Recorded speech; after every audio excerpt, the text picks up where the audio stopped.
नमस्कार, बहुत स्वागत है आप सभी का व्यक्ति विशेष में और मैं हूं आपके साथ में मनदीप।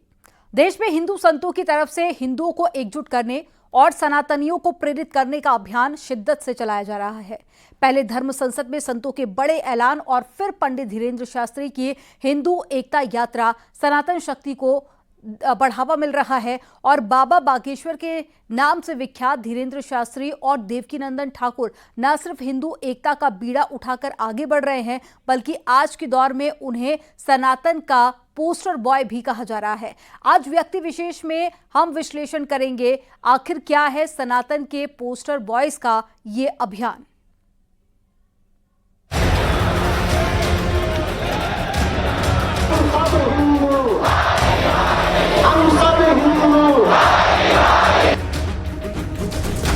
बांग्लादेश जैसा हाल भारत में ना हो सके। अठट्ठी के बरे हम हिंदू मुसलमान नहीं करते, हम तो केवल हिंदू हिंदू करते। साधु संतों की हुंकार। सनातन बोर्ड हमको इसलिए चाहिए क्योंकि हम अपने भारतवर्ष की सुरक्षा चाहते हैं।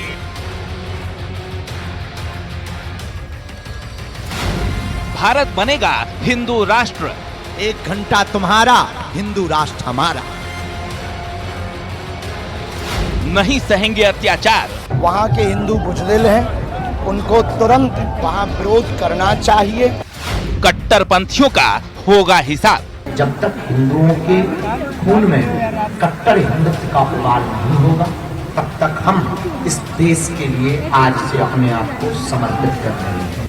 स्वामी श्रद्धानंद, पंडित लेखराम और महाशय राजपाल के बलिदानों के करीब 100 साल बाद कोई साधक, कोई सन्यासी सनातन एकता की मशाल लेकर सड़कों पर उतरा। ये साधक सन्यासी कोई और नहीं, मध्य प्रदेश के छतरपुर में स्थित बागेश्वर धाम पीठ के पीठाधीश्वर पंडित धीरेन्द्र कृष्ण शास्त्री हैं। पंडित धीरेन्द्र कृष्ण शास्त्री ने स्वामी श्रद्धानंद, पंडित लेखराम और महाशय राजपाल के अधूरे सपने को पूरा करने का बीड़ा उठाया और इसके लिए मध्य प्रदेश के छतरपुर से राजाराम ओछा तक 160 किलोमीटर की ऐतिहासिक हिंदू एकता पदयात्रा कर सनातन क्रांति का अभूतपूर्व अलख जगा दिया। जात पात की करो विदाई, हम सब हिंदू, हम सब हिंदू। इस दौरान ये पद यात्रा मध्य प्रदेश और उत्तर प्रदेश के 8 अहम पड़ावों से होकर गुजरी, जिसे समर्थन देने के लिए सनातनियों का हुजूम उमड़ पड़ा। बुंदेलों के मुख से हमने सुनी यही कहानी थी, खूब लड़ी मर्दानी, वो तो झांसी वाली रानी थी। अमर कर दिया इस धरती को, बुंदेलखंड को। लेकिन आज एक बुंदेला, वो बुंदेली थी लेकिन आज एक बुंदेला निकला है। बालाजी महाराज उनको ऐसी शक्ति और सामर्थ्य दें कि पूरे राष्ट्र में हिंदू धर्म की ध्वजा पताका फहराए, ऐसी हमारी कामना है। और इतनी अपार भीड़ देख करके अब विश्वास हो गया है कि धीरेन्द्र शास्त्री के कह सकते हैं नेतृत्व में निश्चित ही वो दिन दूर नहीं जब हिंदू राष्ट्र का हम लोग साकार होते हुए देखेंगे। पंडित धीरेन्द्र कृष्ण शास्त्री की इस यात्रा को लेकर कई तरह की भ्रांतियां लोगों को रही, लेकिन बाबा की यात्रा ने जातिवाद, छुआछूत, भेदभाव और ऊंच नीच को दूर कर हिंदू एकता का संदेश लोगों को दिया। हम सब हिंदू, हम सब हिंदू। जात पात की करो विदाई, हम सब हिंदू। बाबा बागेश्वर अपनी इस यात्रा से हर सोए हिंदू में, सनातनी में अपने धर्म के प्रति उबाल लाना चाहते थे। भारत के हिंदुओं में नया उबाल आ रहा, पर 100 करोड़ हिंदू वाले देश में हम 1 करोड़ हिंदुओं को जगाने के लिए रोडों पर चाहते हैं, तभी हमारा मकसद पूर्ण हो पाएगा। 100 करोड़ हिंदुओं में 1 करोड़ हिंदू भी अगर सड़क पर आ जाएंगे, इस देश में नया इतिहास लिखा जाएगा। और बाबा की यात्रा में भीड़ देखकर ये इस बात का अंदाजा लगाया जा सकता है कि अब हर हिंदू की एक ही मांग, भारत बने हिंदू राष्ट्र। फिर कह देते हैं 1 घंटा रोज का तुम्हारा, हिंदू राष्ट्र हमारा। अपनी यात्रा के दौरान बाबा बागेश्वर ने हिंदुओं में अलख जगाने के साथ गैर हिंदुओं को चेतावनी भी दी। यूपी पहुंचने के बाद बाबा ने संभल में हुई पत्थरबाजी को लेकर भी साफ किया कि संभल में मंदिर ही है और वहां मंदिर ही बनना चाहिए। वहां पर मंदिर ही है हमें लगता है, तब तो ये लोग घबरा गए हैं, पथराव किया है, मंदिर बनना चाहिए। बाबा बागेश्वर ने छतरपुर से शुरू की अपनी यात्रा का राजाराम की नगरी ओरछा में समापन किया और यात्रा में अपने साथ चलने वाले हर इंसान का धन्यवाद किया। उनको धन्यवाद दो जिनने गली भर फूल मारे, आओ, और उसको धन्यवाद दो एक ने मोबाइल मारा, एक और धन्यवाद दो उन्हें कल केला महक के मारे। अजब गजब लोग मिले पूरी यात्रा में, लेकिन धन्यवाद के पात्र वो भी हैं जो सुबह से शाम तक केवल हिंदुओं को जगाने के लिए अपने नौकरी को, काम धाम को छोड़ करके 20-20 किलोमीटर पैदल चलते रहे। एक जोश था, एक जुनून था, हर हाल में हिंदू बचना चाहिए, हिंदू एक होना चाहिए और भारत हिंदू राष्ट्र होना चाहिए। तो जोरदार ताली बजा करके उनको भी धन्यवाद दो। वहीं इस यात्रा को समाप्त करते हुए बाबा बागेश्वर ने अपनी अगली यात्रा का भी ऐलान कर दिया। वृंदावन से दिल्ली तक की होगी 2025 में। 9 दिनों में ये कह सकते हैं कि लोग, हिंदू अपने महत्व को जानने लगा। थोड़ा डरपोक था वो घर से बाहर निकला, थोड़ा भयभीत था वो घर से बाहर निकला, थोड़ी उसने उदारता दिखाई, वो एक होने के लिए बात करने लगा। पंडित धीरेन्द्र कृष्ण शास्त्री ने जो अलख हिंदुओं में जगाने का बीड़ा उठाया है, उसको आगे बढ़ाने के लिए बाबा बागेश्वर ने हर हिंदू के खून में उबाल लाने तक सड़क पर इसी तरह उतरने का फैसला किया है। इसको आगे बढ़ाते हुए बाबा ने इंदौर में हिंदू युवाओं के साथ संवाद करते हुए उनको सनातन रक्षा संकल्प दिया और हर हिंदू के खून में उबाल लाने की बात कही। जब तक देश एक नहीं होगा, जब तक हिंदू एक नहीं होगा, जब तक भगवा ध्वज लहराएगा नहीं, जब तक हिंदू जागेगा नहीं पूर्ण रूप से, जब तक हिंदुओं के खून में कट्टर हिंदुत्व का उबाल नहीं होगा, तब तक हम इस देश के लिए आज से अपने आप को समर्पित कर रहे हैं। वहीं बाबा ने कहा कि AI आ गया है, अब HIV चाहिए। हर हाल में इस देश में हिंदू एक होगा। हमको 100 करोड़ हिंदुओं में 1 करोड़ कट्टर हिंदू चाहिए जो अपनी संस्कृति, अपनी विरासत को बचा करके रखें और पुनः स्थापना हिंदुत्व की होवे। यही हमारा उद्देश्य। क्रांति होगी, अब आपने कहा जब तक नहीं होगी तब तक हम जाएंगे, घर घर जाएंगे, गांव गांव जाएंगे और आप जैसे पढ़े लिखे लोगों को जगाएंगे। AI के बाद HI की जरूरत है भारत में। बाबा ने साफ कहा कि अब हिंदुओं को डराने वालों की दुकानें बंद होंगी। 100 करोड़ हिंदुओं में 1 करोड़ हिंदू भी अगर सड़क पर आ जाएंगे, इस देश में नया इतिहास लिखा जाएगा, इस देश में नई क्रांति होगी, इस देश में हिंदुओं को डराने और धमकाने वालों की दुकानें बंद होंगी।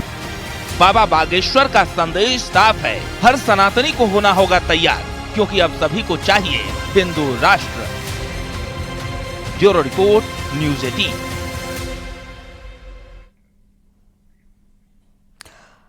बाबा बागेश्वर की पदयात्रा में तमाम सेलिब्रिटी जुड़े। पथरीली सड़क से सनातन का जो जय घोष धीरेन्द्र शास्त्री ने किया, उसकी गूंज पूरे देश में सुनाई दे रही है। धीरेन्द्र शास्त्री ने न सिर्फ 1 करोड़ कट्टर हिंदुओं को एकजुट होने का आह्वान किया, बल्कि हिंदू राष्ट्र का उद्घोष भी किया।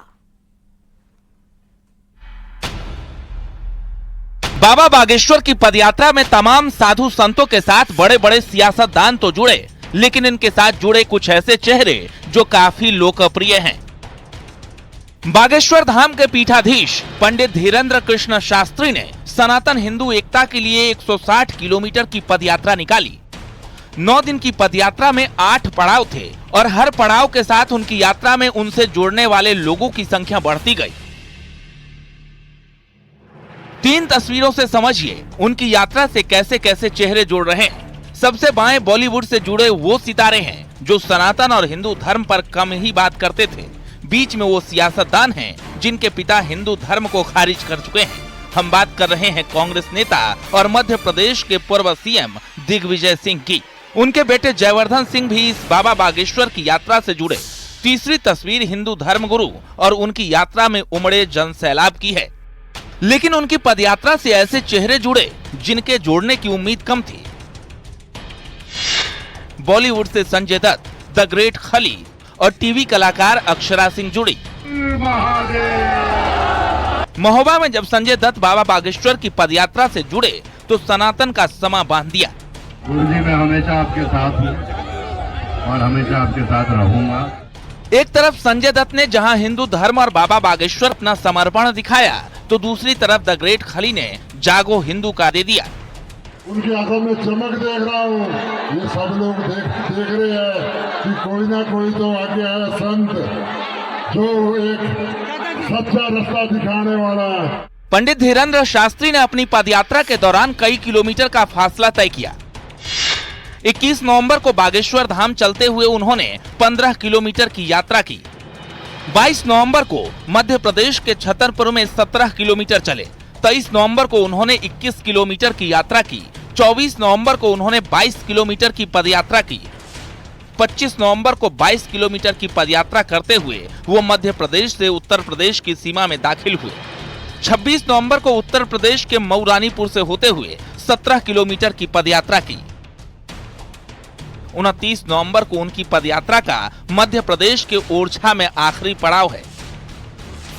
बागेश्वर धाम के पंडित धीरेन्द्र शास्त्री अपनी पदयात्रा के जरिए कितने लोगों को अपने साथ जोड़ पाएंगे और क्या हासिल कर पाएंगे, ये तो यात्रा के समापन पर पता चलेगा। लेकिन अपनी पदयात्रा के जरिए उन्होंने एक अलग रंग बिखेर दिया है और कई बड़े चेहरों को अपनी यात्रा से जोड़कर धर्म में एक अलग जगह बना ली है। Bureau report, news 18। बटोगी कटोगी से लेकर हिंदू एकता और सनातन बोर्ड की मांगों के साथ में संतों ने अपना रुख साफ कर दिया है। देवकीनंदन ठाकुर ने न सिर्फ सनातन बोर्ड की मांग रखी बल्कि धर्म संसद में लव जिहाद, हलाल सर्टिफाइड फूड और साथ ही धर्मांतरण जैसे मुद्दों पर मुखर होकर अपना पक्ष रखा। अब संतों की इस मांग का क्या असर होगा और देवकीनंदन ठाकुर के अभियान में अगला कदम क्या होगा, ये देखना काफी दिलचस्प होगा। संतों को प्रणाम किया है और भक्तों को भी कर रहे हैं क्योंकि आप सबका भी सहयोग चाहिए। धर्माचार्यों की मांग, सरकार तक पहुंचे आवाज। सनातन बोर्ड ही समाधान। सनातन बोर्ड हमको इसलिए चाहिए क्योंकि हम अपने भारतवर्ष की सुरक्षा चाहते हैं, हम अपने भारतीय संस्कृति की सुरक्षा चाहते हैं। संतों का सनातन ऐलान। बांग्लादेश जैसा हाल भारत में न हो सके, इसके लिए प्लानिंग नहीं, कर्म आज से करना होगा। अगर आप आज रुकेंगे और कल से करेंगे तो आप एक दिन लेट होंगे। हिंदू एकता से बनेगा काम। बाबा बागेश्वर ने हिंदू एकता पदयात्रा के जरिए हर हिंदू को जगाने का बीड़ा उठाया तो मथुरा के प्रसिद्ध कथावाचक देवकीनंदन ठाकुर महाराज ने सनातन की रक्षा के लिए सनातन बोर्ड की मांग रख दी। सनातन बोर्ड हमको इसलिए चाहिए क्योंकि हम अपने भारतवर्ष की सुरक्षा चाहते हैं, हम अपने भारतीय संस्कृति की सुरक्षा चाहते हैं, हम भारत माता की सुरक्षा चाहते हैं और वैदिक पौराणिक परंपराओं को, बच्चों की शिक्षा को, गौ माता को, इन सबको सुरक्षित देखना चाहते हैं। हम भारत को बांग्लादेश बनने नहीं देना चाहते। दिल्ली में सनातन बोर्ड की मांग को लेकर इसी साल 16 नवंबर को सनातन धर्म संसद का आयोजन किया गया था। जाने माने कथावाचक और सनातन न्यास बोर्ड के अध्यक्ष देवकीनंदन ठाकुर ने सनातन बोर्ड के गठन की मांग को लेकर इस धर्म संसद का आयोजन किया। इस सनातन धर्म संसद में देश के लगभग सभी बड़े आचार्यों, साधु संतों, धर्माचार्यों, धर्म गुरुओं, महामंडलेश्वरों और कथावाचकों को आमंत्रित किया गया था। हमारे सनातनी मंदिर क्योंकि सरकारों के अंडर में है, अभी कुछ समय पूर्व हमें संदेश मिला, हम सबको न्यूज़ों के माध्यम से पता चला, एजेंसियों ने भी जांच करके बताया कि तिरुपति बालाजी के मंदिर के प्रसाद में पशुओं की चर्बी भी प्राप्त हुई है। अब हम आपसे जानना चाहते हैं, क्या ये सनातनी पशुओं की चर्बी खाने के लिए तैयार हैं? जोर से बोलिए, तैयार है? आप बताइए, तैयार है? ये दोबारा घटना न घट सके, इसके लिए हमें सनातन बोर्ड चाहिए। सरकार तक अपनी आवाज पहुंचाने के लिए कथावाचक देवकीनंदन ठाकुर के साथ तमाम संत दिल्ली में आयोजित धर्म संसद में इकट्ठा हुए, जहां से तमाम हिंदुओं को अपनी आवाज बुलंद करने का संतों ने संदेश दिया। इतने धीरे बोलोगे तुम्हारी आवाज नहीं जाएगी सरकार तक। इतना जोर से बोलो कि सरकार तक पहुंचे आवाज, समाज तक पहुंचे हमारी आवाज। वहीं जैन मुनि लोकेश मुनि का साथ भी सनातन बोर्ड को मिला है। उन्होंने कहा कि केंद्र सरकार को जल्द से जल्द जनसंख्या नियंत्रण कानून पर काम करके उसे लागू करना चाहिए। उन्होंने कहा कि पूरे जैन धर्म समुदाय का इस सनातन धर्म संसद को समर्थन है। आपकी आवाज महाराष्ट्र तक पहुंचे और इस देश के अंदर जनसंख्या नियंत्रण के कानून को लागू किया जाए, ये देश की आवश्यकता है। धर्म संसद में मौजूद तमाम संतों के साथ मौजूद द्वारका शारदा पीठाधीश्वर परम पूज्य जगत गुरु शंकराचार्य स्वामी सदानंद सरस्वती महाराज ने कहा कि राम जन्मभूमि की तरह श्री कृष्ण जन्मभूमि भी हमें मिलना चाहिए, ज्ञानवापी भी। प्रत्येक जिले में आंदोलन करें। उन्होंने कहा कि जनसंख्या नियंत्रण हिंदू पर है, बाकियों पर नहीं। कृष्ण जन्मभूमि परमात्मा श्री कृष्ण की जन्मभूमि का उद्धार होना चाहिए। जैसे राम जन्मभूमि आज हमें प्राप्त हुई, ऐसा नहीं कि हम शाम को जाके 6 बजे ठंडे बैठ जाएं। ठंडे बैठ जाएंगे तो सरकार भी ठंडी बैठ जाएगी। इसलिए करना क्या है, सरल उपाय है, प्रत्येक जिले में आंदोलन शुरू करें। वहीं धर्म संसद में मौजूद तमाम संतों ने भी देवकीनंदन ठाकुर की मांग में उनका साथ देते हुए सनातन बोर्ड की मांग की। सनातन धर्म संसद के मंच से हर हिंदू को साथ रहने के संदेश के साथ बटोगे तो कटोगे का एहसास भी कराया गया। इसी नारे के जरिए हिंदुओं को एकजुट होने का संदेश भी इस धर्म संसद के जरिए दिया गया। इस धर्म संसद में शामिल सभी महामंडलेश्वरों और धर्म गुरुओं ने सरकार से जल्द सनातन बोर्ड के गठन की मांग की है, जिसको लेकर अब अगली बैठक महाकुंभ के दौरान होगी। Bureau report, news 18। एक तरफ हिंदू राष्ट्र और सनातन पर चर्चा को लेकर सियासत भी दिखी, तो वहीं दूसरी तरफ बांग्लादेश में हिंदुओं पर अत्याचार से लेकर पाकिस्तान तक तीखी बहस भी हुई है। रिपोर्ट में आपको दिखाते हैं।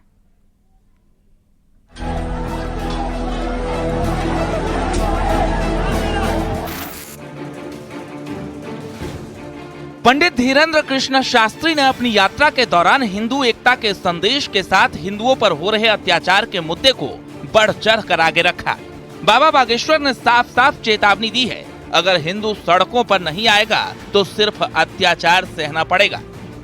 हिंदुओं को लड़वाया जाता, हिंदुओं को कमजोर किया जाता, हिंदू बहन बेटियों पर अत्याचार किया जाता, अस्मिता उनकी इज्जत को लूटा जाता। उसके लिए अब हम सड़कों पर उतरे रहेंगे। बाबा बागेश्वर करेंगे कट्टरपंथियों का इलाज। बांग्लादेश से में हिंदुओं को खत्म करना चाह रही वहाँ की सरकार, वहाँ के हिंदू बुजदिल हैं, उनको तुरंत एक होकर सड़कों पर आकर वहाँ विरोध करना चाहिए। बांग्लादेश में इस्कॉन के महंत चिन्मय प्रभु पर राजद्रोह का केस लगाकर उन्हें गिरफ्तार कर लिया गया। मामला कानूनी चौखट तक पहुंचा तो कोर्ट ने भी उन्हें जमानत देने से इनकार कर दिया। चिन्मय प्रभु की गिरफ्तारी के विरोध में समर्थक सड़क पर उतरे तो वहां की सेना और पुलिस ने समर्थकों को मार मार कर लहूलुहान कर दिया। पुलिस के लाठीचार्ज में एक वकील की भी मौत हो गई, लेकिन ये कहानी का एक हिस्सा है। कट्टरपंथियों के निशाने पर हिंदू और हिंदू मंदिर। बांग्लादेश कहने को तो सेक्युलर देश है, लेकिन ये सिर्फ कागजी सच जैसा दिख रहा है। बांग्लादेश में हिंदुओं के खिलाफ जारी हिंसा के बीच एक तस्वीर बांग्लादेश के संविधान पर सवाल खड़े कर रही है। बांग्लादेश के छत्रग्राम जिला में कट्टरपंथियों ने काली माता मंदिर पर हमला कर दिया। मंदिर पर पथराव के बाद तोड़फोड़ की। बांग्लादेश में खतरे में है हिंदू, बाबा बागेश्वर करेंगे इलाज। जग जाए तो बढ़िया है, ना जगे तो और बढ़िया है। जल्दी इस्लामिक राष्ट्र बन जाए। हम तो भैया आर पार के मूड से निकले, या तो गजवाए हिंद हो या भगवाए हिंद हो जाए। आओ, दोनों के चक्कर में कौन है हिंदू मुसलमान करता रहे। अब ये होना चाहिए, वो होना चाहिए, जो होना हो जल्दी होना चाहिए। झांसी में बागेश्वर धाम के धीरेन्द्र कृष्ण शास्त्री की सनातन एकता यात्रा के आखिरी दिन यूपी के कुंडा से बाहुबली विधायक रघुराज प्रताप सिंह उर्फ राजा भैया शामिल हुए। उन्होंने इस दौरान बांग्लादेश में हिंदुओं पर हो रहे अत्याचार पर दुख जताया। राजा भैया ने कहा कि बांग्लादेश में हिंदुओं के हालात बहुत ज्यादा खराब हैं, हर हिंदू को जागरूक होना होगा। समय की यही पुकार थी, बहुत आवश्यक था और बहुत ही सराहनीय पहल ये महाराज जी द्वारा की जा रही है। इस बीच बांग्लादेश के हालात पर भारतीय विदेश मंत्रालय ने एक बार फिर चिंता जताई है। विदेश मंत्रालय ने बांग्लादेश की अंतरिम सरकार से वहां के हिंदू अल्पसंख्यकों की सुरक्षा सुनिश्चित करने को कहा है। भारत बांग्लादेश के हालात पर लगातार नजर बनाए हुए है। इस्कॉन विदेशों में भगवान कृष्ण और उनके भक्तों तक पहुंचने का सबसे बड़ा संगठन माना जाता है। हिंदुओं और भगवान कृष्ण को मानने वालों के बीच इस्कॉन बेहद लोकप्रिय है। इस्कॉन के महंत चिन्मय प्रभु बांग्लादेश में हिंदुओं के बीच काफी पूजनीय माने जाते हैं और यही वजह है कि उनकी गिरफ्तारी के विरोध में उनके समर्थक सड़कों पर उतरे। लेकिन उन्हें न सिर्फ वहां के कट्टरपंथियों की हिंसा का शिकार होना पड़ा, बल्कि वहां की सेना और पुलिस की बर्बरता का सामना भी करना पड़ा। उधर मीडिया रिपोर्ट में दावा किया जा रहा है कि बांग्लादेश की हाईकोर्ट में बांग्लादेश सरकार ने न सिर्फ चिन्मय प्रभु की गिरफ्तारी को सही ठहराया है, बल्कि बांग्लादेश में इस्कॉन पर ही प्रतिबंध लगाने की मांग कर दी है। मीडिया रिपोर्ट्स के मुताबिक बांग्लादेश की सरकार ने इस्कॉन को अलगाववादी संगठन तक बता दिया है। इस्कॉन के महंत चिन्मय प्रभु को अपनी गिरफ्तारी का पहले से अंदेशा था। उन्हें बांग्लादेश में हिंदुओं के खिलाफ हो रही साजिश का भी एहसास था, लिहाजा उन्होंने अपनी गिरफ्तारी से पहले अपने समर्थकों को संदेश भी दिया। बांग्लादेश में इस्कॉन के महंत की गिरफ्तारी, हिंदुओं पर अत्याचार और मंदिर में तोड़फोड़ पर बागेश्वर धाम के पंडित धीरेन्द्र शास्त्री बेहद गुस्से में हैं। उन्होंने न सिर्फ बांग्लादेश के हिंदुओं से जागने की अपील की, बल्कि हिंदुस्तान के हिंदुओं से गजवाए हिंद के खिलाफ भगवाए हिंद की लड़ाई का ऐलान भी कर दिया। एक तरफ बाबा बागेश्वर ने अपनी यात्रा के दौरान बांग्लादेश में हिंदुओं पर हो रहे अत्याचार से सबक लेने की बात कही, तो सनातन रक्षा के हित में धर्म संसद की मांग कर रहे देवकीनंदन ठाकुर ने भी हिंदुओं से एकजुट होने की अपील की है। जब हम कट रहे हैं बांग्लादेश में, मारे जा रहे हैं, तब भी यूएन देख रहा है। आखिर ये यूएन बना किसके लिए? क्या हिंदू मरेगा तो यूएन को हमारा दर्द नहीं दिखेगा? बांग्लादेश में इस्कॉन के महंत की गिरफ्तारी और हिंदुओं के खिलाफ जारी हिंसा पर भारत की सियासत भी गर्म है, लेकिन पंडित धीरेन्द्र शास्त्री के बयान से बांग्लादेश की हिंसा पर नई बहस छिड़ गई है। बांग्लादेश एक छोटा देश है, वहाँ हिंदुओं की आबादी बेहद कम है और जो हैं वो खौफ में हैं। लेकिन बांग्लादेश में अल्पसंख्यकों के खिलाफ जैसी हिंसा और बर्बरता हो रही है, उसे झुठलाया नहीं जा सकता है।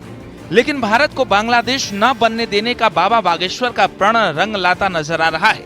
उधर बांग्लादेश में हिंदुओं पर बढ़ रहे अत्याचार पर देवकीनंदन ठाकुर ने अपनी मांग को दोहराते हुए फिर धर्म संसद जल्द बनाने की मांग की है।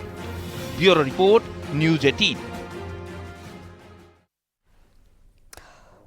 उधर संगम नगरी प्रयागराज में होने जा रहे महाकुंभ में 26 जनवरी को सनातन बोर्ड की मांग को लेकर धर्म संसद का आयोजन किया जाएगा। अखिल भारतीय अखाड़ा परिषद के अध्यक्ष महंत रविंद्र पुरी के मुताबिक देश विदेश से हजारों साधु संत 26 जनवरी को होने वाली धर्म संसद में आएंगे और धर्म संसद में सीएम योगी आदित्यनाथ को आने का न्योता दिया जाएगा।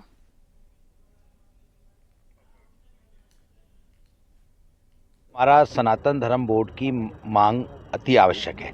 आज हमने सनातन धर्म बोर्ड की मांग के लिए माननीय अखाड़ा परिषद के अध्यक्ष जी महंत श्री रविंद्र पुरी जी से मांग की है कि वो इस सनातन धर्म बोर्ड को एक सुचारू रूप से व्यवस्थित करके, जिसमें सभी अखाड़ा परिषद के लोग रहें, अखाड़ों के लोग रहें और सभी आचार्य महामंडलेश्वरों की सहमति रहे, जिससे कि कोई भी अन्य धर्म का व्यक्ति हमारे मठ मंदिरों पर कब्जा ना कर सके।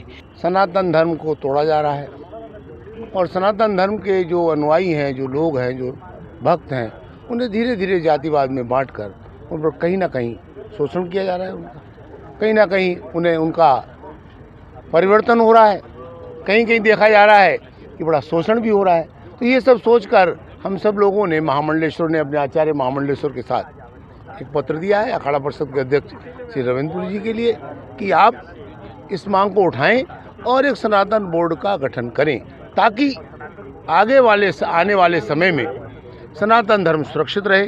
कहीं भी कोई मठ मंदिर पर अन्य जाति का व्यक्ति, समाज में कोई भी जाति का, अन्य जाति का व्यक्ति है, वो हमारे उस पर कब्जा न करने पाए, इसलिए सख्त आवश्यकता है सनातन बोर्ड की। सनातन बोर्ड के बनने से कोई भी सरकार भी हमारे मठ मंदिरों पर कब्जा नहीं कर सकती है। क्योंकि महात्मा अपने जीवन का पूरा जीवन लगा देता है उस संगठन को खड़ा करने में, उस मंदिर को खड़ा करने में, और कोई सरकार भी आ जाए तो उसके लिए भी सनातन बोर्ड की आवश्यकता है। धर्म संसद रखेंगे और जिसका जो निर्णय होगा, जिसने जैसे भी कहा है, सभी को सुना जाएगा। सुनने के बाद फिर एक हम कानून बनाएंगे और उसके बाद उसको हम यहाँ पे प्रस्ताव पारित करेंगे। ये हमारा प्रयास रहेगा। क्या मांग है केंद्र सरकार से, क्यों जरूरी है सनातन बोर्ड? देखिए, हमारी सरकार से कोई ऐसी मांग नहीं है, संत कभी मांगते नहीं है। संत बड़े परमार्थी होते हैं। संत का जीवन समाज के लिए है और संत हमेशा समाज के लिए कार्य करता है। यहाँ वक्त हो गया एक छोटे से ब्रेक का। आप देखते रहिए न्यूज़ 18।